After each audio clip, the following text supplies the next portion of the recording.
Ella and Mags presents the Not My Hands Challenge. So we decided we had not had quite enough of this not my hands situation. So we are now going to get rid of my hands. And we're going to make gingerbread cookies. Luckily we have one of these little jar things that have most of the ingredients already in it. Whoop, there goes our butter. It's good. We got plenty. So we're going to give this thing a go. First, not sure we have to read this little tag. That is the side with no words. And it is upside down. It says, mix together butter, eggs, and molasses. So, we are going to take our supposed to be softened butter, but it's completely melted. We're going to pour it into the bowl. Our egg, one large egg. That takes talent. And a 1/4 cup of molasses.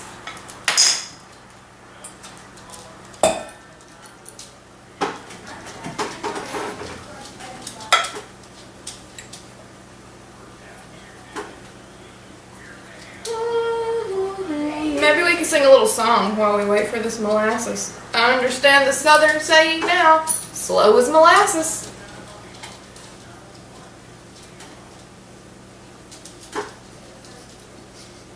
Smells kind of funky.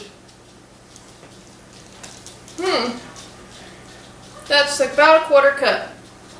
Not quite sure what that smells like. I really can't describe that it smells like anything I've ever smelled before. Sugarcane and licorice, maybe? Alright, so all of that molasses goes into our egg and butter.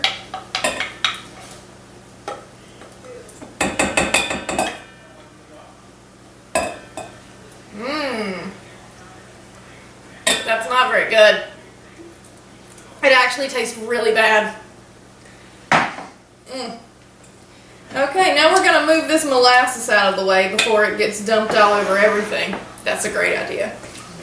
And then, did it say mix? I can't remember.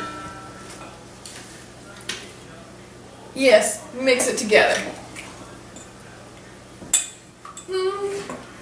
Looks like all that molasses is settling to the bottom because it's obviously heavier than the egg and the melted butter. That looks pretty mixed to me. A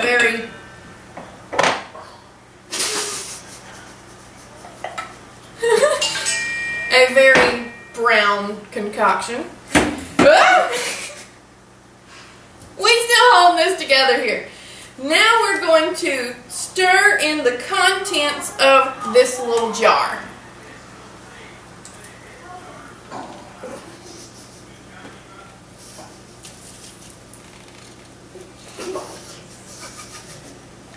Oh, my little weak hands can't manage girly fingers.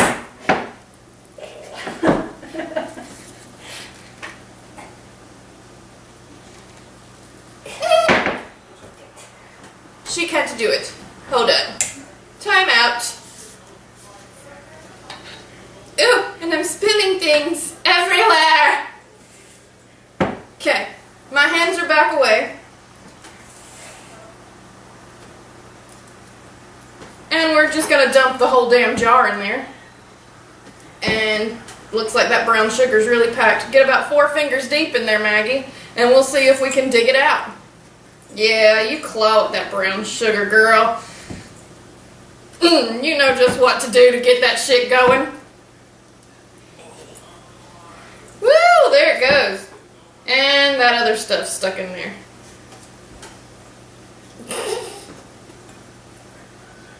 Get your whole hand in there. Just ream it out good.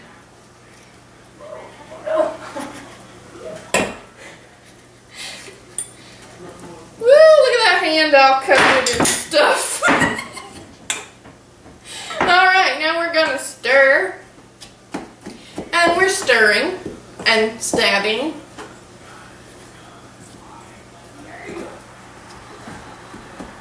Let's tilt the bowl forward so they can see what we're working with. That looks good.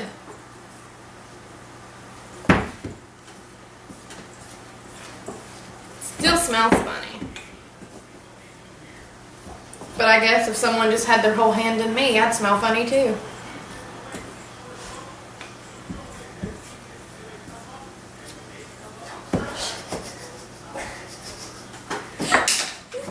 Yeah, let's just get in there and mix it up good. Just squish it. There's no better way to make gingerbread cookies than to just squeeze the shit out of them. Alright, so then the instructions say not to put it in my face, but to chill the dough for 1 hour. So we're going to put this in the refrigerator, let it chill, then we will come back and do the next steps, which involve cookie cutters. Alright. So the cookies have been, or the dough has been in the refrigerator for an hour, and we are going to roll it out and cut it into shapes with our cookie cutters and bake it in the oven on 350 for 8 to 10 minutes. So here we go. We're going to see if we can make this thing work. We're going to put down a little flour so that the cookies do not stick to the countertop when we roll them and cut them. We're going to just kind of spread it around on the counter and dump these suckers out.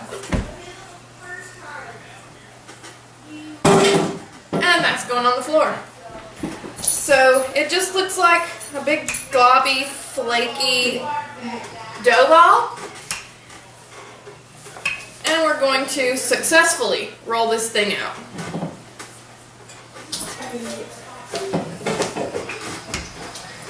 Sparky, our dog, is trying to get into the bowl that was thrown on the floor. No, Sparky.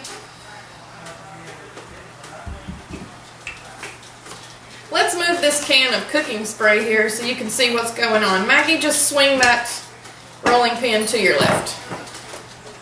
A little bit more. There we go. Good job.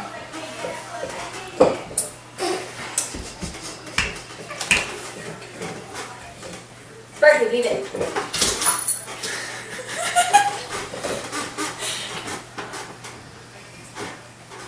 It didn't say how thin the cookie should be, so I guess that's up to us, how thick we want them. I'd say probably about 1/4 of an inch.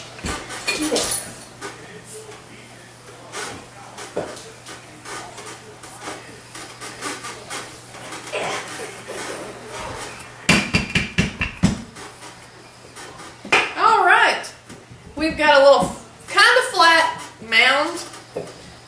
So we're just going to grab a cookie cutter. We got a circle. We're going to cut it out. And we got about a 2-inch cookie. We probably need to spray that cookie sheet.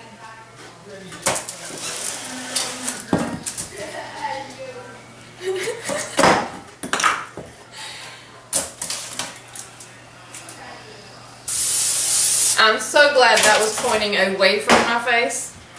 And back onto the cookie sheet with that cookie. Now it looks like we've got a bell.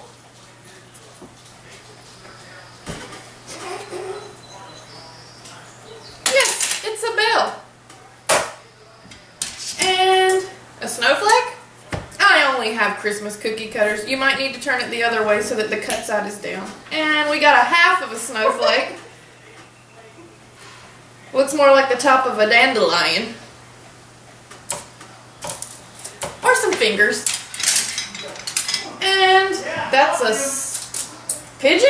What the hell are those Christmas birds called? A dove. It's a dove. It's a damn pigeon.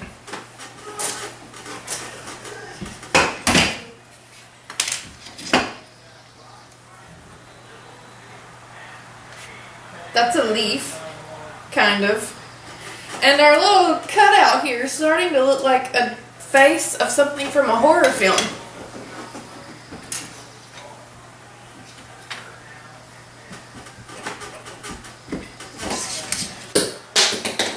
Back with the snowflake thing. Never mind. We don't want that again. We got a mitten.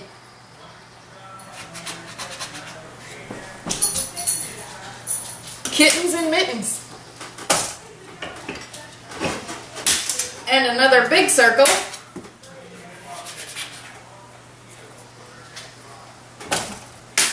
And I say one more with a sleigh. That should do it. There we go. So we got about a half a dozen cookies on here, and we're going to bake them and see how they turn out. Mmm. That smells so good.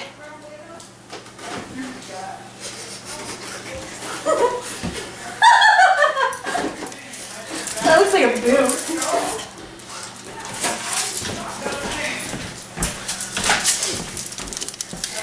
That is amazing cookie cutter skills right there, people. You just try to top that. So here are our cookies that we baked in the Not My Hands challenge. These really pretty ones are the cookies we finished making after we turned off the camera. Who wants to eat a cookie? Me! You gonna be our guinea pig? Guinea pig. Now you gotta eat one of these. What? Okay, I guess. No, that's a pretty one. You gotta eat one of these. Ah, okay. It's more like a gingerbread cake.